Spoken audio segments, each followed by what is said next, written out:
Online की class में आप सभी का स्वागत है। अभी हम लोग नंबर सिस्टम का टॉपिक देख रहे हैं। 2 टॉपिक कंप्लीट कर चुके हैं। उसका वीडियो आप लोग देख लीजिएगा। आज का जो हम लोग का टॉपिक है, 2 टॉपिक में एक हमने क्लासिफिकेशन पे हमने वर्क किया। क्लासिफिकेशन का वीडियो होगा और दूसरा आपका डिविजिबिलिटी रूल पे बेसिस और विभाज्यता क्या नियम पे। ठीक है, तो आज हम लोग शुरू करेंगे नंबर सिस्टम का third topic, cyclicity of unit place, इकाई स्थान ज्ञात करना, यूनिट प्लेस फाइंड आउट करना। एक छोटा सा एग्जांपल लेके देखते हैं। अगर हम आपसे कहें कि 224 गुना 228 गुना 324 का यूनिट प्लेस क्या होगा, ये चीज़ बताना बहुत इजी होता है। आप क्या करोगे, 8 को 4 से मल्टीप्लाई करोगे, 32 आएगा। इसका यूनिट प्लेस 2 हो गया और इस 2 को 4 से मल्टीप्लाई करोगे तो डैट मीन्स जो भी होगा बट उसके यूनिट प्लेस पे 8 आना है। तो ये तो बहुत इजी होता है। लेकिन अगर हमारा यही चीज़ x to the power y के फॉर्म में हो तो डिफ़िकल्ट होता है, क्योंकि वाई कुछ भी हो सकता है आपका। जैसे कि मान लीजिए अगर रहता है 328 पर पावर 45, अब इसका यूनिट प्लेस निकालना है, ये थोड़ा डिफ़िकल्ट होता है। तो इसी चीज़ को हम लोग देखेंगे और उसको ईजी करने का कोशिश करेंगे। तो चलिए आते हैं इसकी थ्योरी सेक्शन पे कि साइक्लिसिटी ऑफ यूनिट प्लेस, इकाई स्थान ज्ञात करने के लिए हम लोगों को करना क्या पड़ेगा, है ना।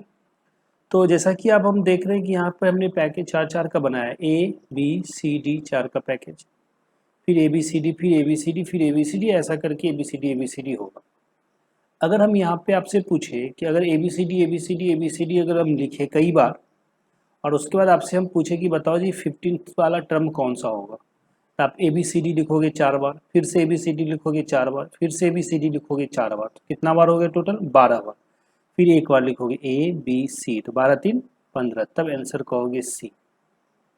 तो एक तरीका ये कंटिन्यू लिख के करने का, लेकिन इतना तो हम कर नहीं पाएंगे ना। तो हम क्या करते हैं कि 4 का पैकेज करने का मतलब कि अगर आपको 15 टर्म बताना है, आप क्या करो कि 15 में 4 से डिवाइड कर दो, है ना।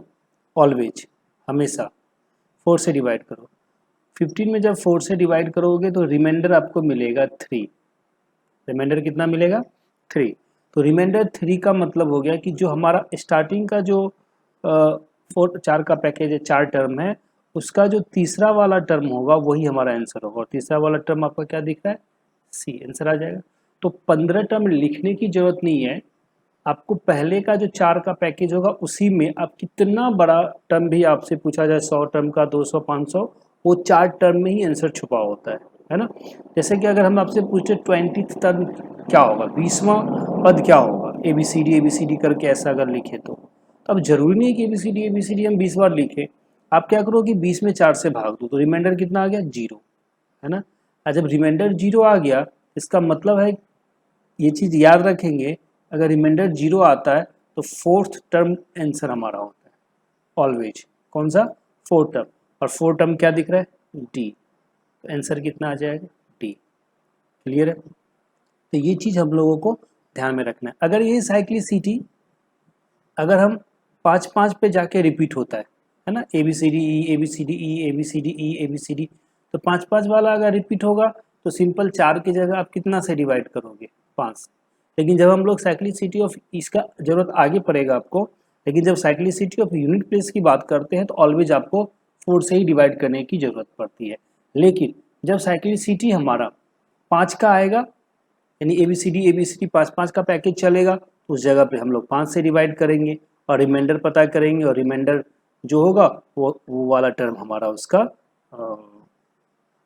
आ जाएगा। जैसे कि मान ABCD 5 बार लिखते हैं, ABCD 5 का पैकेज है, बार बार लिखते हैं, और आपसे पूछते हैं कि 79th वाला टर्म क्या होगा, तो अब 79th बार थोड़ी लिखना है, आपको करना क्या है कि 5 से डिवाइड करना है। तो जैसे 5 से डिवाइड करेंगे, रिमाइंडर कितना आएगा, 4, तो 4 देखिए 1 2 3 4, आंसर बताइए D।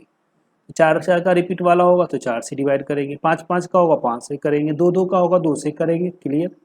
लेकिन ध्यान रखेंगे कि जब साइक्लिसिटी ऑफ यूनिट प्लेस की बात करते हैं तो यहाँ सिंपल है, जो भी चीज़ आपको मिलेगा बस आप 4 से डिवाइड कर देना, हमारा आंसर आ जाएगा रिमाइंडर के अकॉर्डिंग। क्लियर है। चलिए आगे आते हैं। अब बात करते हैं हम साइकिल का, कि अगर हमारा कोई भी नंबर है और उस नंबर का यूनिट प्लेस अगर 2 है, ठीक है, कोई भी नंबर होगा उसका यूनिट, जैसे कि मान लो ये नंबर है और उसका यूनिट प्लेस 2 है, पावर n कुछ भी हो सकता है, उसका यूनिट प्लेस निकाल। तो सबसे पहले ना साइकिल तैयार करते हैं, जैसा कि आपको हमने पहले बता दिया कि यूनिट प्लेस अगर आप फाइंड आउट करना है तो यूनिट प्लेस पे है क्या, 2 है, 3 है, 4 है, 5 है, 6, 7, 8, 9 कुछ भी हो, बेहिचक आप पावर में 4 से डिवाइड कर दोगे, रिमाइंडर पता करोगे और उसका जो चौथा वाला टर्म होगा वो हमारा रिमाइंडर के अकॉर्डिंग हमारा यूनिट प्लेस आ जाएगा।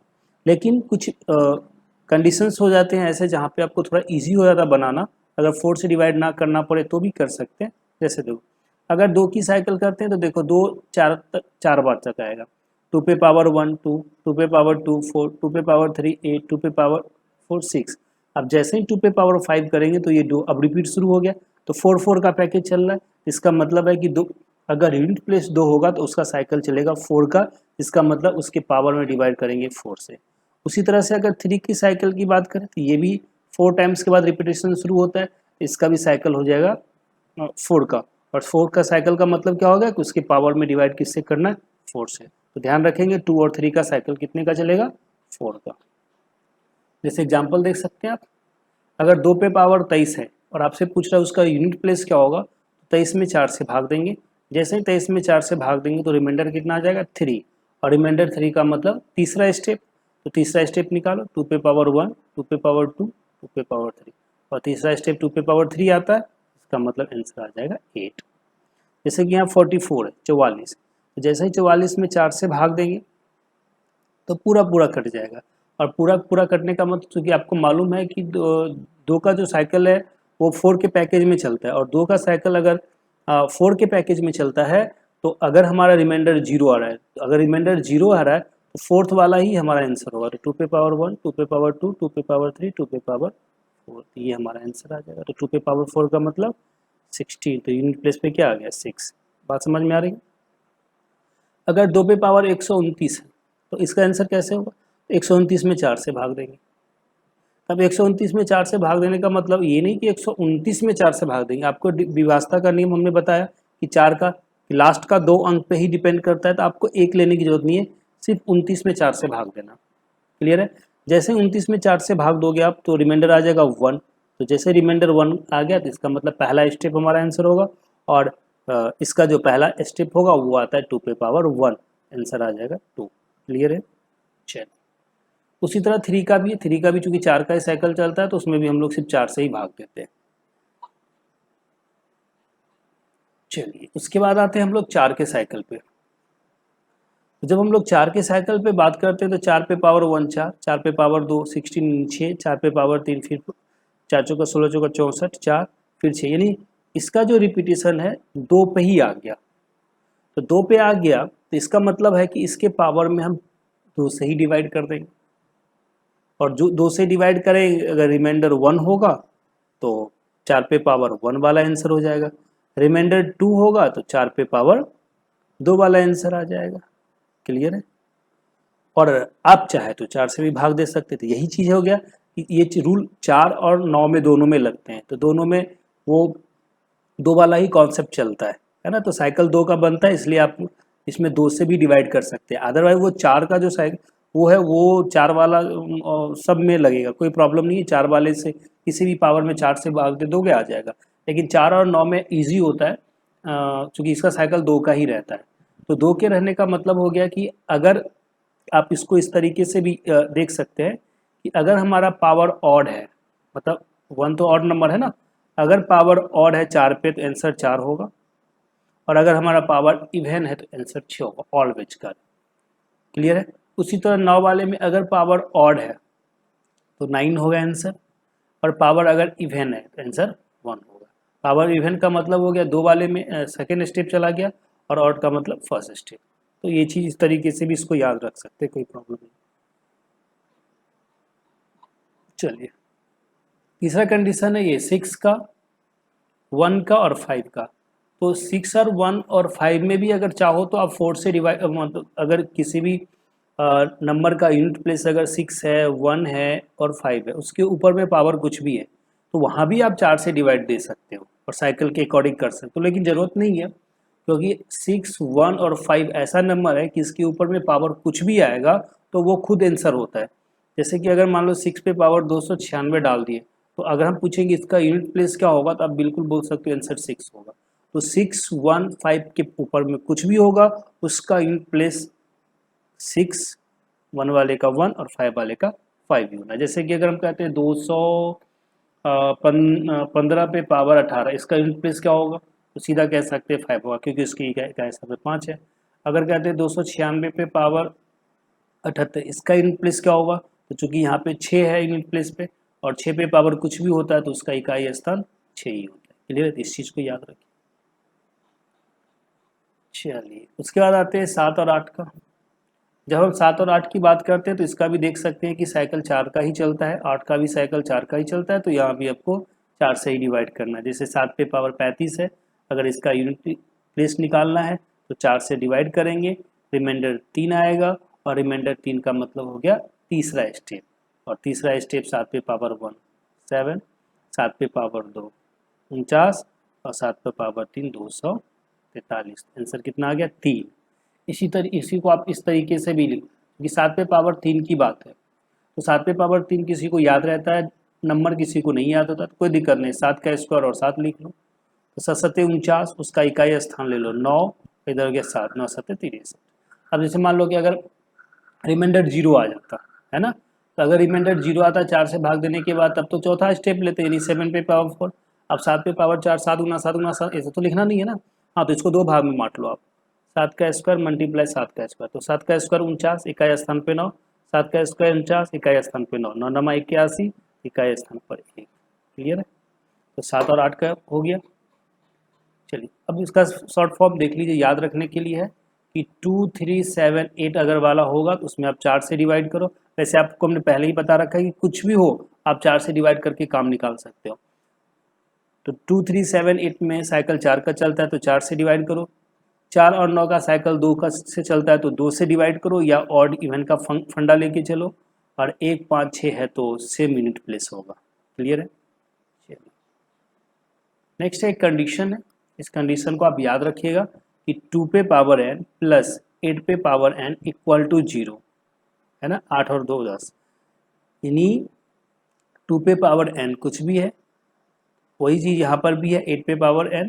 अगर ऐसा कंडीशन है और तो उसका जो जो भी आएगा उसका यूनिट प्लेस 0 आएगा, अगर n इज ऑड नंबर, यानी हमारा जो n होगा वो विषम संख्या होगा। जैसे अगर हम कहते हैं 2 पे पावर 121 प्लस 8 पे पावर 223, अब कहेंगे बताओ जी इसका जो भी कैलकुलेशन होगा उसका यूनिट प्लेस पे क्या होगा, तो आप कहोगे 0।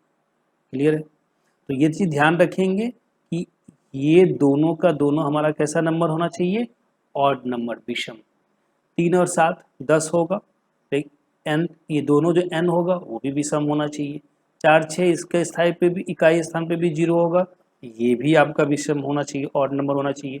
1 और 9 10, ये भी जो n होगा, जो कुछ भी होगा उसके इकाई स्थान पे 0 आएगा, और वो तब आएगा जब हमारा n क्या होगा, ऑड नंबर, विषम संख्या। ये चीज़ आप ध्यान में रखेंगे। क्लियर है, चलो तो ये था साइक्लिसिटी ऑफ यूनिट प्लेस।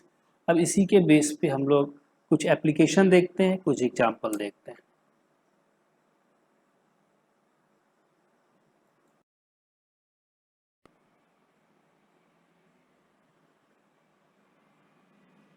चलिए तो आते हैं कुछ एग्जाम्पल पे। तो पहला एग्जाम्पल आप देख सकते हैं कि 2 पे पावर 915, 3 पे पावर 700, 7 पे पावर 140, तो इसका कैलकुलेशन जो भी होगा उसके यूनिट प्लेस पे क्या होगा। तो सिंपल सी बात है, आप देख सकते हैं 2 है, 3 है और 7 है, ये 4 का साइकिल चलता है जैसा कि आपको बता रखे हैं। तो इस सब में 4 से डिवाइड करना है ना, तो सब में 4 से डिवाइड करना है, तो बस आप ध्यान रखेंगे 4 का विभाजता का नियम, सब में डिवाइड करना, तो 4 का विभाजता का नियम जो है वो लास्ट के 2 डिजिट पे डिपेंड करता है। 9 वाले को छोड़ दो, सिर्फ ये दोनों में 4 से डिवाइड करना। तो अगर हम 15 में 4 से भाग देंगे तो रिमाइंडर हमारा 3 आएगा। क्लियर है, और अगर हम 00 में 4 से भाग, विभाजता का नियम आपको मालूम है 4 का, कि लास्ट का अगर डबल जीरो है तो भी वो पूरा पूरा डिवाइड होता है, तो ये इसमें रिमाइंडर जीरो आ जाएगा। और 40 में 4 से भाग देंगे तो भी रिमाइंडर जीरो आएगा। और आपको हम पहले बता रखे हैं कि अगर रिमाइंडर 1 आता है तो यूनिट प्लेस 2 है ना, तो 2 पे पावर 1 होता है। रिमाइंडर 2 आएगा तो 2 पे पावर 2, रिमाइंडर 3 आएगा तो 2 पे पावर 3, और रिमाइंडर 4 आ जाएगा, 4 तो आएगा नहीं, मतलब रिमाइंडर 0 आ जाएगा तो ये 2 पे पावर 4 हो जाएगा। क्लियर है? यहाँ रिमाइंडर 3 आया तो 2 पे पावर 3, यहाँ रिमाइंडर 0 आ रहा है तो 3 पे पावर 4 हो जाएगा, ये चौथा स्टेप आ जाएगा। और 140 में भी 4 से भाग देंगे तो यहाँ भी आपका पूरा पूरा कट जाएगा, तो यहाँ भी 4 आ जाएगा। अब इसका देखो, 2 पे पावर 3 8 हो गया, 3 पे पावर 4 81 1 हो गया, 7 पे पावर 4 का भी अगर मल्टीप्लाई करोगे 4 बार तो यूनिट प्लेस 1 आएगा, तो 8 1 9 1 10, इसका मतलब यूनिट प्लेस 0 आ गया। तो कहने का मतलब अगर साइक्लिसिटी ऑफ यूनिट प्लेस निकालते हैं तो हमको सिर्फ यूनिट प्लेस पे काम करना होता है, उसके पीछे क्या है उससे कोई लेना देना नहीं। अब जैसे कि नेक्स्ट क्वेश्चन है हमारा ये, तो इस क्वेश्चन को आप ऐसे भी सोच सकते हैं। इस क्वेश्चन का मतलब हो गया 2 पे पावर 201 माइनस 8 पे पावर 86। अब इस ये क्वेश्चन बोलो चाहे ये क्वेश्चन बोलो सेम है, क्योंकि हमको ना सिर्फ यूनिट प्लेस पे बात करना है, तो यहाँ पे 12 को छोड़ सकते हैं, सिर्फ 2 और इधर से सिर्फ 8 पे काम करेंगे, है ना। फिर से सेम बात, 4 से आप डिवाइड करो। अगर आप इसमें 4 से डिवाइड करते हैं तो आपको सिर्फ ऊपर वाला लेना है, नहीं 2 अंक लेना है, 0 1। तो 0 1 में 4 से डिवाइड करेंगे तो रिमाइंडर 1 ही आएगा, तो 2 पे पावर 1 हो गया। और 86 में 4 से भाग देंगे तो रिमाइंडर 2 आएगा, तो 8 पे पावर 2 हो गया। तो 2 पे पावर 2 का मतलब 2, और 8 पे पावर 2 का मतलब 64 64, तो 4 आ गया। तो 2 में से 4 तो घटेगा नहीं, तो पीछे से कैरी लेंगे, ये 12 हो गया, 12 में से 4 गया 8। अब क्या है, नहीं है उससे लेना देना नहीं, हमारा यूनिट प्लेस कितना निकल गया 8। क्लियर है? चलिए नेक्स्ट है, how many 2 digit value if n will the unit place of 3 पे पावर n प्लस 7 पे पावर n रिजल्ट इज 0। यानी आपको बताना है कि 2 अंक वाले ऐसे कितने नंबर होंगे जो इस n के जगह आएंगे और उसका रिजल्ट 0 आएगा। तो आपको याद रखना होगा कि इक्वल टू यूनिट प्लेस 0 ये तभी संभव है जब n क्या होगा, ऑड नंबर, पहले ही बता रखे हैं ऑड नंबर होगा। तो सबसे पहला नंबर क्या होगा, 11। क्लियर है? क्योंकि 1 से लेके 9 तक तो होना नहीं है, वो सिंगल डिजिट है, डबल डिजिट की बात हो रही है। और डबल डिजिट में 10 ले ही नहीं सकते क्योंकि वो इवन नंबर है। 11 चलेगा, और 11 से आगे लेना है, तो 11 से आगे सारा का सारा ऑड नंबर ले लीजिए, तो दो दो के डिफरेंस का 13 17 डॉलर कहाँ तक चले जाएगा, 99 तक। अब आपको बस ये कैरी कर लेना है कि 11 से लेकर 99 तक में कितने टर्म है। तो या तो आप फार्मूला इस्तेमाल कर लो, ये फार्मूला होता है first term last term minus first term by 2 plus 1, last term minus first term by 2 plus 1 odd even के लिए, ये फार्मूला इस्तेमाल करो। नहीं तो आप डायरेक्ट सोच सकते हो ऐसा कि 1 से लेके 100 तक में 50 इवन नंबर होते हैं और 50 ऑड नंबर होते हैं, है ना। और हमको ऑड नंबर की बात करें तो 1 से लेके 100 तक में 50 ही ऑड नंबर होंगे, तो यहाँ 1 से लेके 10 तक में 5 होते, तो 5 हटा दो, तो 50 में से 5 गया 45, टोटल 45 नंबर हो जाएंगे 2 डिजिट वाले। इस तरीके से भी आप कर सकते हो। अगला क्वेश्चन है, फॉर व्हिच लिस्ट 3, मतलब छोटी सी छोटी 3 अंक वाली संख्या बताना है जो इसको फॉलो करेगा। तो सिंपल सी बात है, आपको मालूम है कि ये तभी फॉलो हो सकता है जब वो n ऑड नंबर हो। और अगर 3 अंक की बात करेंगे सबसे छोटी संख्या तो 100 होता है, और 100 यहाँ पुट होगा नहीं क्योंकि ये आपका इवन नंबर है। तो इसका अगला वाला ले लो 101 जो कि ऑड नंबर है, 3 अंक की सबसे छोटी संख्या, ये हमारा यहाँ पे करेक्ट बैठेगा, तो आंसर आ जाएगा 100। क्लियर है? चलिए अब थोड़ा सा उससे डिफ़िकल्ट टर्म पे हम लोग बात करते हैं।